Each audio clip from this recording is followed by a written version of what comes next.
இன்னைக்கு என்ன சமையல் பார்க்கலாம் வாங்க. வழக்கம் போல் சுட சுட சோறு தான்.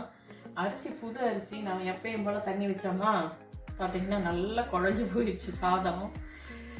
நாளையிலேருந்து தான் நிதானமாக பார்த்து வைக்கணும். அவ்வளோதான். நேற்று சொன்ன மாதிரி தான். நேற்றுக்கு சாம்பார் தான் இன்றைக்கும். நேற்றா வெள்ளிக்கிழமை நினச்சிக்கிட்டு நேற்றே சாம்பார் வச்சிட்டேன் இல்லையா, அதனால் சாம்பார் இருக்குது, ரசம் இருக்குது. தொட்டுக்க மட்டும் இன்றைக்கி பொரியல் எதுவும் பண்ணலை, வடகம் மட்டும் பிடிச்சேன். நான் கிச்சன் மேடை ஃபுல்லாக எல்லாத்தையும் எடுத்து வச்சுட்டு சோப்பு போட்டு எல்லாம் கழுவி எல்லாம் நீட்டாக இப்போ தொடச்சிட்டு காய விட்டு இப்போ எடுத்து வைக்க கரெக்டாக போச்சு டைமு. இந்த வேலை இல்லைன்னொடனே அந்த வேலையை பார்த்தாச்சு. இன்னைக்கு ஏதாவது ஒரு நாள் சமையலை நிறுத்தினா தான் இந்த வேலை செய்யவும் முடியுது. கூடவே இந்த உப்பு மாங்காயும் இருக்குது. இவ்வளோதாங்க இன்னைக்கு சமையல். சமையல் இல்லை, இன்னைக்கு சாப்பாடு இதுதான்.